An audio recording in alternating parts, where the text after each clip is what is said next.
Bienvenidos una vez más a El Comentario, un programa realizado por Agustín Sancho Cubero. Este programa está disponible en YouTube y en las principales plataformas de podcasts. No te olvides de suscribirte, es gratis. A continuación empezamos el programa. Hoy nos metemos de lleno en un ensayo que coge uno de los temas más debatidos de nuestro tiempo y le da una vuelta completa. Y más ridiculizados también, seamos sinceras. También. Vamos a analizar las ideas del filósofo Bernardo Kastrup en su artículo UAPs e inteligencia no humana. ¿Cuál es el escenario más razonable? El título ya promete.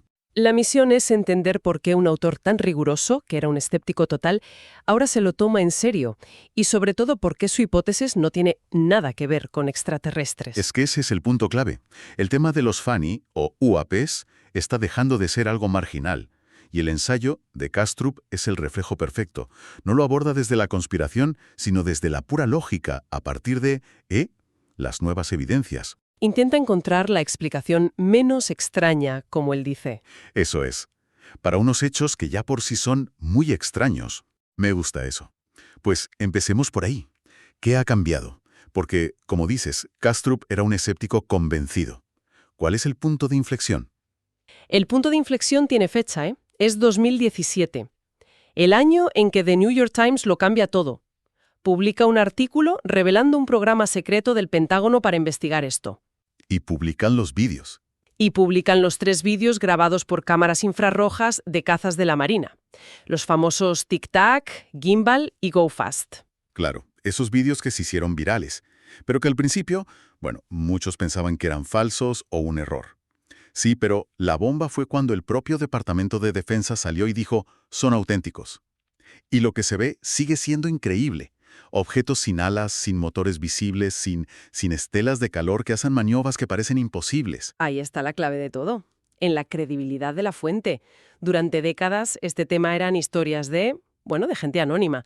Y ahora, de repente, tienes al Pentágono diciendo, sí, los vídeos son nuestros y no sabemos qué son. Y a los pilotos. Y sobre todo, a los pilotos, gente con una formación de élite, testificando bajo juramento. Como el comandante David Fravor, el del encuentro con el Tic Tac en 2004. Su testimonio es alucinante. Totalmente. Describe cómo el objeto bajó 80.000 pies en segundos, se movía de forma errática, y cuando él intenta acercarse, acelera y desaparece. Y ojo a cómo lo dice. No dice era muy rápido, dice que desafiaba la física. Es un matiz crucial, sí. No es un avance, es otra cosa. Es otra cosa.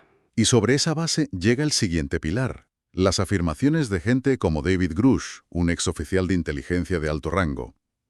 Esto ya son palabras mayores. Grush no es un piloto que vio algo.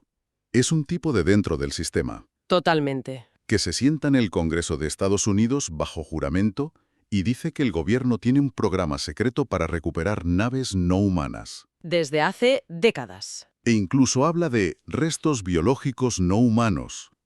Ahí es donde a mucha gente, con razón, le explota la cabeza. Claro, es normal. Y Kastrup, en su ensayo, es muy cauto con esto.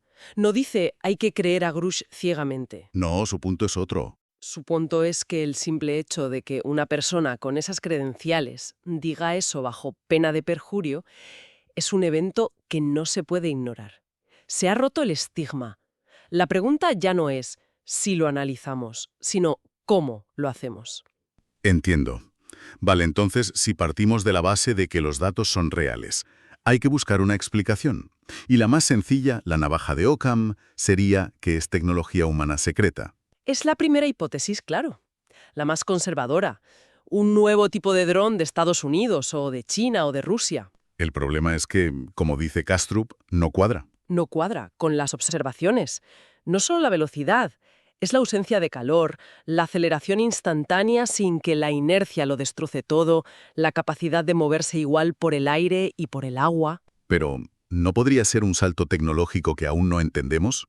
O sea, siempre se dice, es tecnología nuestra de dentro de 20 años. Podría ser, pero es que la brecha parece demasiado grande.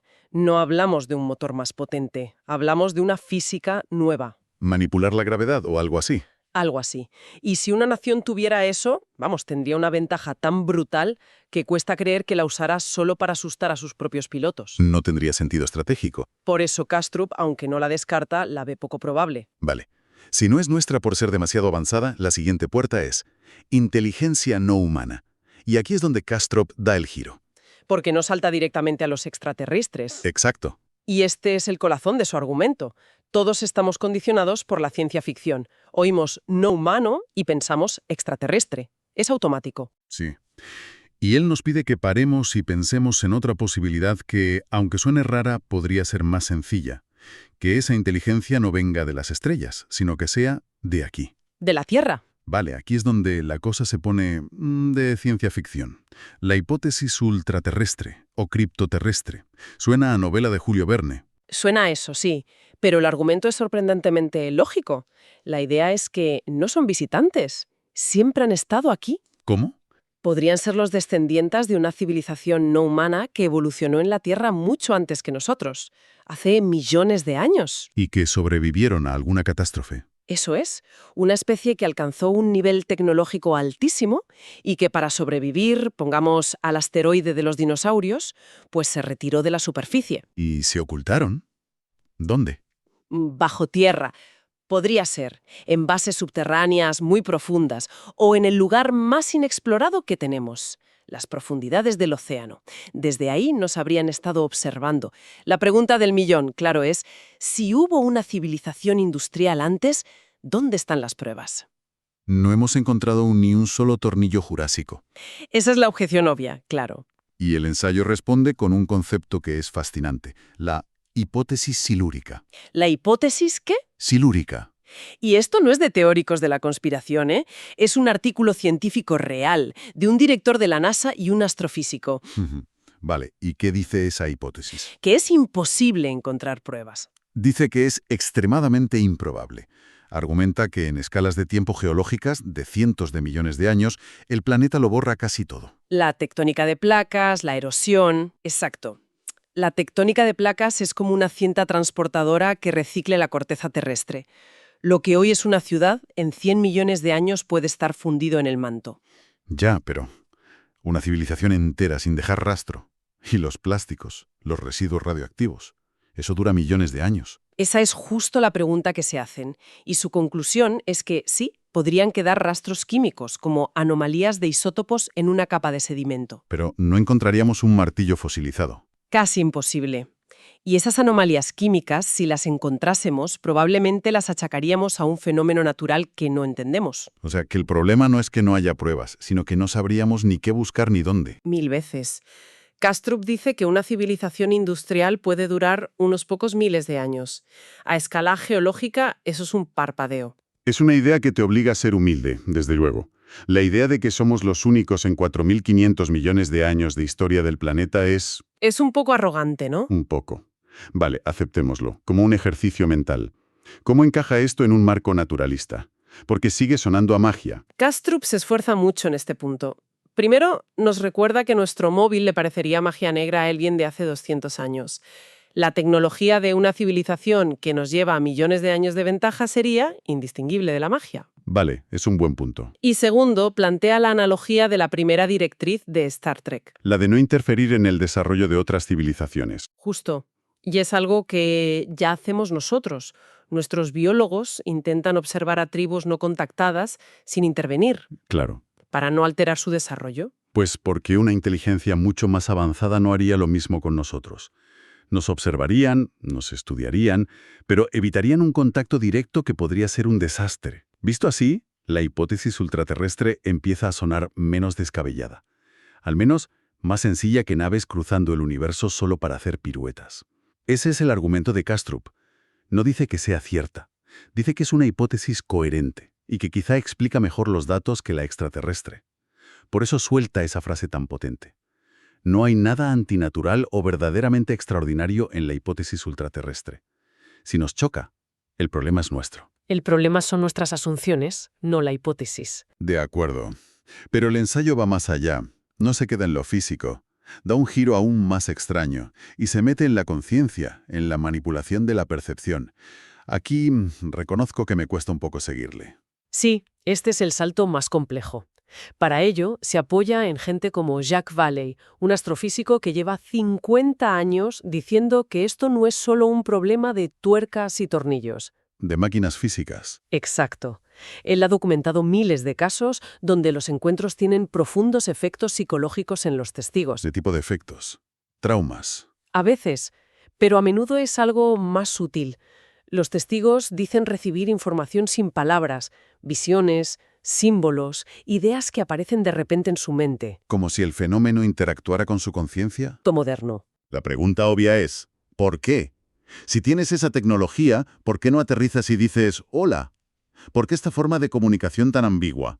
La explicación que propone Kastrup es lo que él llama distancia cognitiva, la brecha de entendimiento entre una civilización de millones de años y nosotros sería tan abismal que la comunicación directa sería imposible. Sería como intentar explicarle la física cuántica a una hormiga. Exactamente.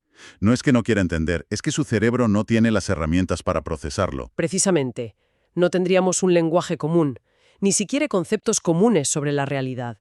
Así que, si quisieran comunicarse, tendrían que usar la única interfaz que compartimos. El lenguaje simbólico, los arquetipos. El lenguaje del inconsciente colectivo. ¿No sería un efecto secundario de su tecnología, sino un intento deliberado de comunicación? El único posible. Proyectarían símbolos que en nuestra mente pueda, de alguna forma, interpretar. O sea que la rareza y el simbolismo no serían un fallo, sino la característica principal. No es que quieran ser crípticos, es que no pueden hablar nuestro idioma conceptual. Justo. Fascinante. Bueno, esto nos lleva a las conclusiones. Después de este viaje tan vertiginoso, ¿con qué nos quedamos? Kastrup es muy cauto, pero su conclusión es clara. Dice que, si aceptamos los datos públicos como ciertos, es razonable concluir que los FANIs son reales, que están controlados por una inteligencia y que su tecnología no es humana. ¿Y dentro de las no humanas? Dentro de las no humanas, la ultraterrestre, la de la civilización terrestre oculta, es más plausible y sencilla que la extraterrestre. Pero con un matiz muy importante que él subraya y que es crucial. Todo esto se basa en que lo que hemos visto desde 2017 es auténtico. Y no una campaña de desinformación increíblemente sofisticada. Exacto.